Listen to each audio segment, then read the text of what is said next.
Hi guys, मेरा नाम है अंजू और यह वीडियो है नेचुरल जस्टिस पे। किसी भी केस में, चाहे वो सिविल हो या क्रिमिनल हो या कोई क्वासी जुडिशियल बॉडी हो, इन तीनों के केस में कोई भी कोर्ट दोनों पक्षों को पूरा मौका देती है कि वे अपने पक्ष को पूरी तरह रख सकें कोर्ट के सामने। लोगों को यह लगता है कि कोर्ट डेट पे डेट देखकर यह केस को अननेसेसरली लंबा खींच रही है, पर ऐसा नहीं है। कोर्ट कभी भी जल्दबाजी में अपना फैसला नहीं सुनाती। कोर्ट दोनों पक्षों को पूरा समय और मौका देती है कि वे अपने पक्ष को रख सकें, ताकि वे कोर्ट को हेल्प कर सकें अपना फैसला सुनाने में। यही वजह है कि कोर्ट केसेस थोड़े लंबे समय तक चलती है। यहीं पे आता है नेचुरल जस्टिस का पहला प्रिंसिपल, ऑडी ऑल्ट्रम पार्टन, जिसका मतलब है listen to the other side. इसे हम राइट ऑफ हियरिंग भी कहते हैं। इसी प्रिंसिपल के माध्यम से दोनों पक्षों को कोर्ट द्वारा मौका दिया जाता है कि वे अपना पक्ष कोर्ट के सामने रख सकें। कोर्ट कभी भी दोनों पक्षों को सुने बिना अपना फैसला नहीं सुनाती है।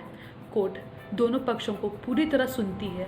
दोनों पक्षों को पूरी तरह एनालाइज करने के बाद ही वे अपना फैसला सुनाते हैं। किसी केस में एक एग्जामिनी अनफेयर मीन्स यूज़ करते हुए पकड़े गए। एक एग्जामिनेशन कमेटी फॉर्म की गई जिसने यह डिसीजन लिया कि उस एग्जामिनी के रिजल्ट को कैंसिल कर दिया जाए और उसे अगले साल की एग्जामिनेशन से भी बैठने से डिबार कर दिया जाए।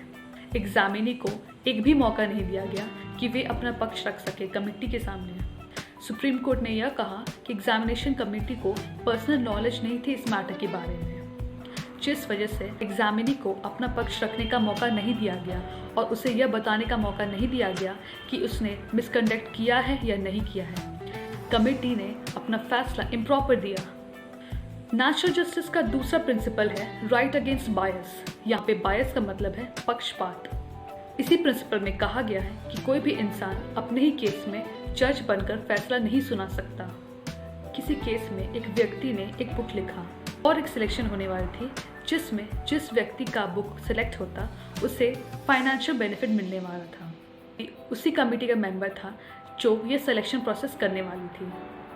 सुप्रीम कोर्ट ने इस केस में कहा कि यह ज़रूरी नहीं है कि ये फाइनेंशियल बेनिफिट कितने का होने वाला था, या सिलेक्शन कमेटी में यह खुद ही एक अकेला व्यक्ति था जो इस सिलेक्शन प्रोसेस कर रहा था।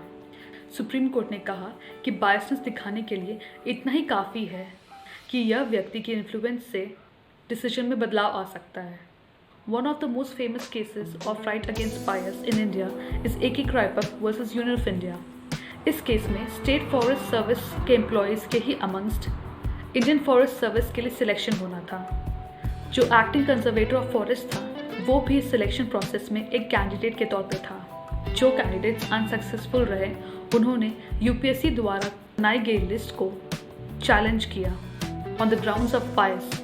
इस केस में भी सुप्रीम कोर्ट ने यह कहा कि उस व्यक्ति के रहने से रीजनेबल लाइक्लीहुड ऑफ बायसनेस बनता है तो वह एक बायस फैसला होगा। यह दोनों प्रिंसिपल्स एक फेयर ट्रायल की नींव है।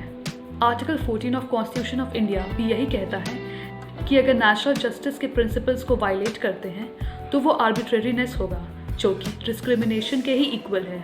दोनों प्रिंसिपल्स की अच्छी तरह से जानकारी और समझ होने से आप अपने केस में यह जान पाएंगे कि आपका केस एक फेयर ट्रायल है या नहीं है। अगर आपको लगता है कि आप अपने केस में अपना पक्ष पूरी तरह नहीं रख पा रहे हैं तो आप रीजंस देकर कोर्ट को यह बता सकते हैं कि आपको मौका दिया जाए, आप अपना पक्ष कोर्ट के सामने पूरी तरह रख पाएँ और कोर्ट को हेल्प कर पाएँ कि वह केस को अच्छे से एडजुडिकेट कर पाएँ। और यदि आपको यह लगता है कि आपके साथ बायसनेस हुआ है, यानी कि पक्षपात हुआ है, तो आप उस ऑर्डर को चैलेंज कर सकते हैं अपील द्वारा।